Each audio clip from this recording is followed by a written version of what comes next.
पूर्व में एक रियासत थी, भामती। वहां का राजा था वलय सिंह। उसकी पत्नी का नाम त्रयंबा था। वलय सिंह और त्रयंबा अपनी प्रजा से बहुत प्रेम करते थे। राजकुमार सम्यक अपने माता पिता की तरह समझदार था। भामती के पड़ोस में एक अन्य रियासत थी, सामधी। वहां का राजा था दानसिंह। वो हर समय पड़ोसी राजाओं की भूमि हड़पने की सोचता। उसका खजाना धन से भरा था। लोगों की भलाई पर इसे खर्च करने की बजाय वो और धन चाहता था। उसकी विशाल सेना के कारण कोई भी राजा उसकी तरफ आंखें उठाकर नहीं देखता था। वलय सिंह के शासनकाल में भामती समृद्ध रियासत बन गई थी। लोग सुख वैभव से जीवन बिता रहे थे। दान सिंह से भामती की समृद्धि देखी नहीं गई। एक दिन मौका पाकर उसने भामती पर चढ़ाई कर दी। वलय सिंह के मुट्ठी भर सैनिक दान सिंह की भारी भरकम सेना का मुकाबला कब तक करते? राजा के अंगरक्षकों ने जब देखा कि महाराज दुश्मनों से घिर गए हैं, तो वे जान की बाजी लगाकर शत्रु पर टूट पड़े। वे वलय सिंह को बचा घने जंगल में भगा ले गए। उधर युद्ध शुरू होते ही कुछ वफादार सिपाही महल में पहुंच गए। वे भी रानी त्रयंबा तथा कुमार सम्यक को ले सुरक्षित जंगल में पहुंच गए। राजा ने रानी और राजकुमार को सकुशल देख चैन की सांस ली। वे वहीं कुटी बनाकर रहने लगे। एक दिन वलय सिंह जंगल में उदास बैठा था। रानी त्रयंबा ने समझाया, महाराज, हमें इस तरह हिम्मत नहीं हारनी चाहिए। हमारी प्रजा अब भी हमसे प्रेम करती है। राजा ने उदास मन से कहा, महारानी, मुझे जंगल में रहने का कोई दुख नहीं। दुख है तो सिर्फ प्रजा का। हमारे यहाँ आने के बाद उन पर न जाने क्या गुजर रही होगी। राजकुमार सम्यक माता पिता की पीड़ा समझता था, पर क्या करता। उनकी कुटिया के सामने पेड़ों पर बया पक्षियों के घोंसले थे।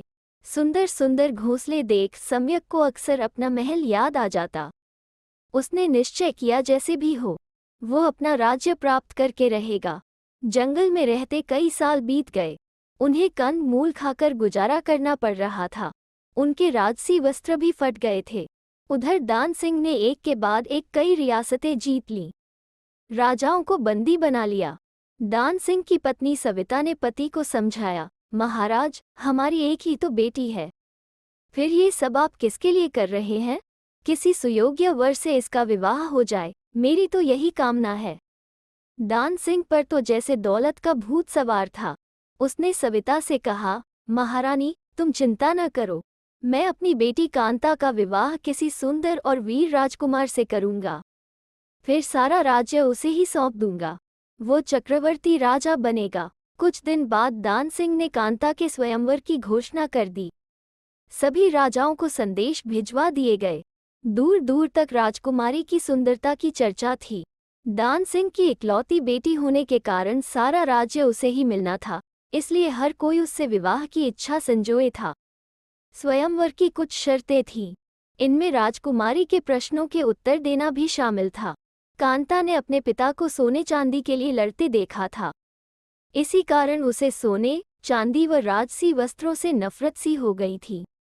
उसने कहलवा दिया, स्वयंवर में कोई भी राजकुमार सोने चांदी या हीरे मोती जड़ी राजसी पोशाक पहनकर न आए।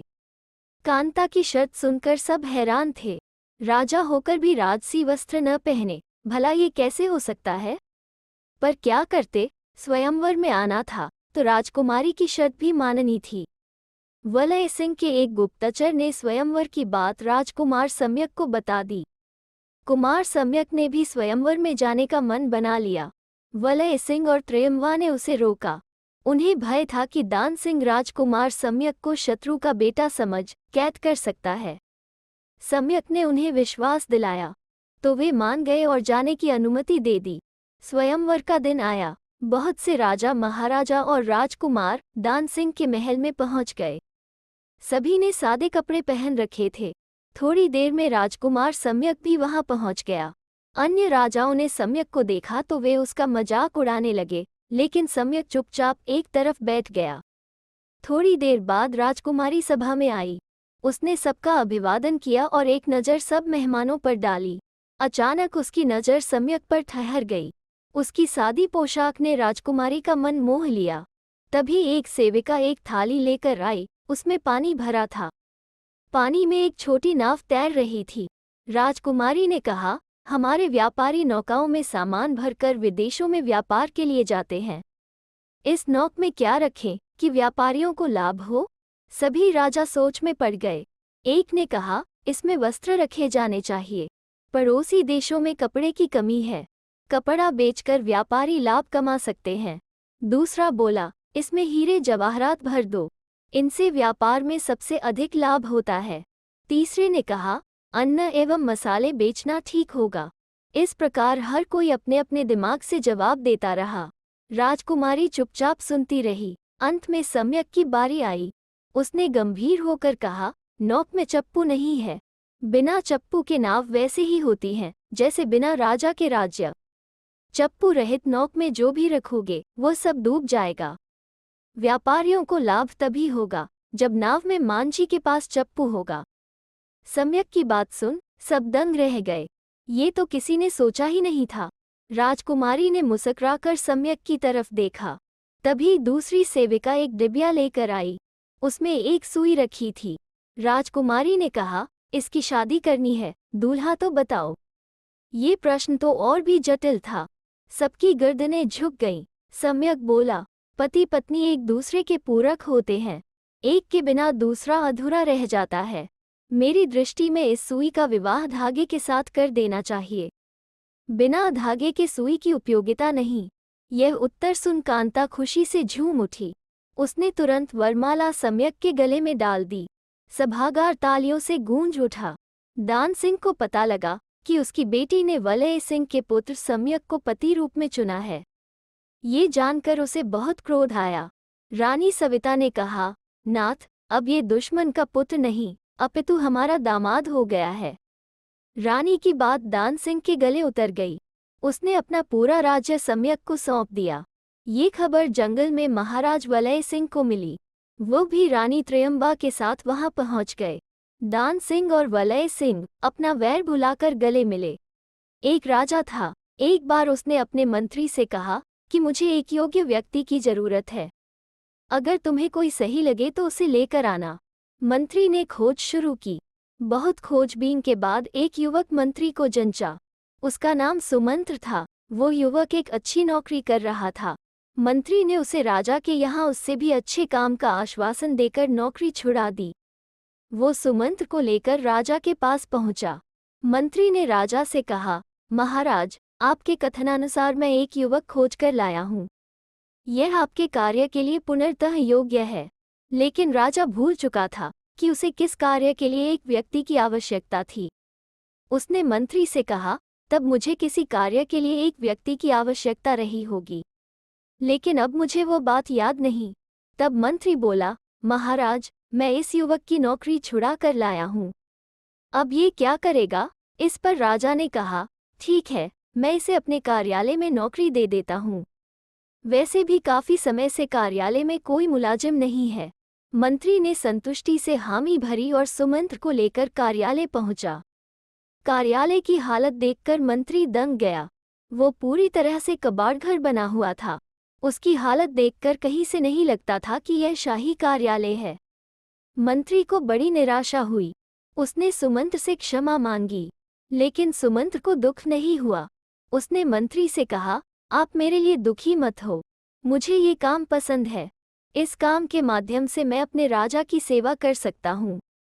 आप निश्चिंत होकर जाइए। मंत्री के जाने के बाद सुमंत्र ने कार्यालय का निरीक्षण किया। उसने देखा कि कार्यालय में बेकार शाही पत्रों का ढेर लगा हुआ है, जो राजा को अलग अलग राज्यों और व्यापारियों द्वारा भेजे गए थे। उसने पूरे कार्यालय की अच्छी तरह से साफ सफाई की। उसने सारे पत्रों को एक जगह इकट्ठा किया। उन पत्रों में सोने के धागे की कसीदाकारी थी। सुमंत्र ने एक कारीगर लगाकर सारे सोने के धागे निकलवा लिए। उन धागों को एक सोने की दुकान पर बेच दिया। इससे उसे काफी रुपये मिल गए। उसने बेचे गए सोने के धागों की पक्की रसीद भी ली। उसके बाद उसने उन पैसों से कार्यालय के लिए फर्नीचर और अन्य स्टेशनरी खरीद लिया। सारे सामान की उसने पक्की रसीद ली। जो थोड़े पैसे बचे उसे उसने कोषागार में जमा कर दिया और वहां से भी रसीद ले ली। अब कार्यालय का कायापलट हो चुका था। वो शाही कार्यालय जैसा दिखने लगा था। लेकिन दरबार के कुछ लोगों को सुमंत का ये काम पसंद नहीं आया। उन्होंने राजा से शिकायत करना शुरू किया कि नया कर्मचारी सरकारी धन उड़ा रहा है। कई लोगों से सुमंत की शिकायत सुनकर एक दिन राजा सच्चाई जानने के लिए कार्यालय पहुंचे। कार्यालय की हालत देखकर वो भी दंग रह गए। कार्यालय एकदम साफ सुथरा था, हर चीज व्यवस्थित थी, साथ ही नए फर्नीचर और कार्यालय उपयोग की हर वस्तु वहां उपस्थित थी। राजा ने थोड़ा गुस्से से पूछा, ये सब खरीदारी तुमने कहाँ से की? सुमंत ने सारी बात बताई और राजा को रसीदें भी दिखाईं। राजा बहुत प्रभावित हुए और उन्होंने सुमंत को राज्य का वित्त मंत्री बना दिया। अब तो सुमंत के विरोधियों को महान कष्ट हुआ। वे उसे राजा की नज़रों में गिराने का मौका ढूंढने लगे।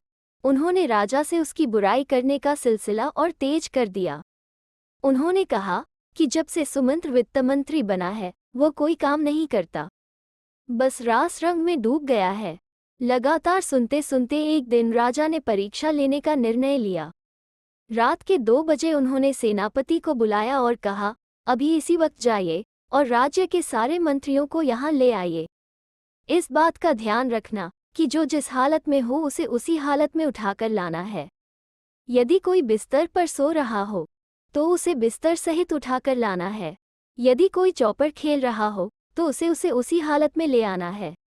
आज्ञा सुनकर सेनापति सैनिकों सहित चला गया। लगभग 1 घंटे बाद राजा के सारे मंत्री एक विशेष कक्ष में उपस्थित थे। 1-2 को छोड़कर सभी मंत्री नशे में थे। वित्त मंत्री सुमंत धोती और बनियान पहने एक चौकी पर बैठे थे और दीपक के प्रकाश में कोई कागज देख रहे थे।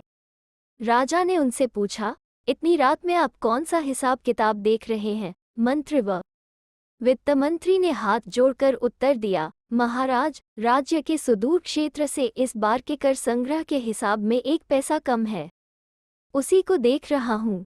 राजा ने अपने पास से 1 पैसा देते हुए कहा, लीजिए, अपना हिसाब सही कर लीजिए और आराम कीजिए।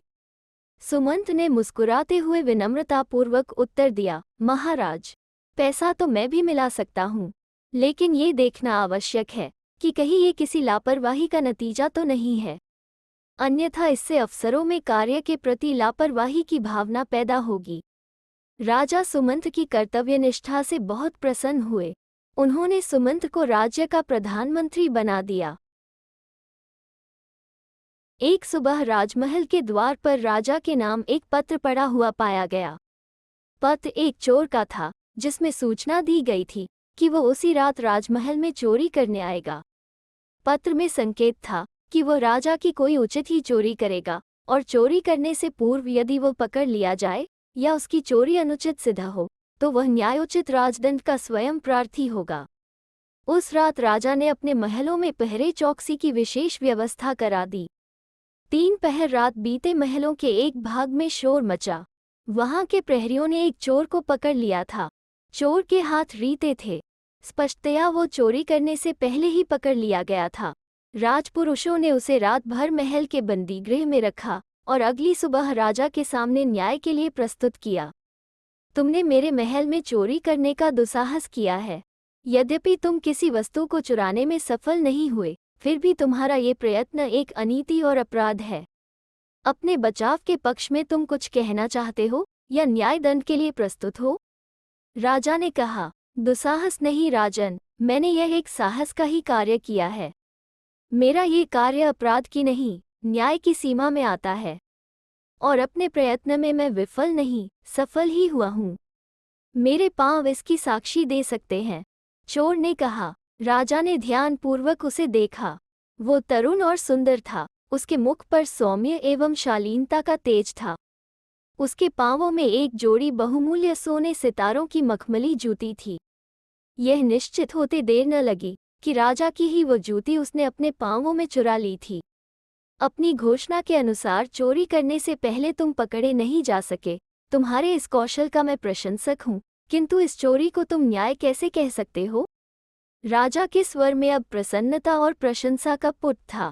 मैंने आपकी उस जूती को चोरी किया है, जो आपके पांवों के लिए पुरानी और असुविधाजनक होकर अलग कर दी गई है। मैं एक निर्धन व्यक्ति हूँ, अपने पांवों के लिए जूती कमाने में असमर्थ। इस जूती का अपहरण कर मैंने इसे पुनः उपयोगी बना दिया है। यह मेरे पांवों के सर्वथा अनुकूल है। दूसरे की आवश्यकता पूर्ति में बाधक हुए बिना अपने अभाव की पूर्ति और अनुपयुक्त को उपयोगी बनाना अन्याय कैसे, सुनिश्चित न्याय ही क्यों नहीं है, राजन? राजा चोर के इस उत्तर से बहुत प्रसन्न हुआ और सम्मानपूर्वक उसे मुक्त करने की आज्ञा दे दी।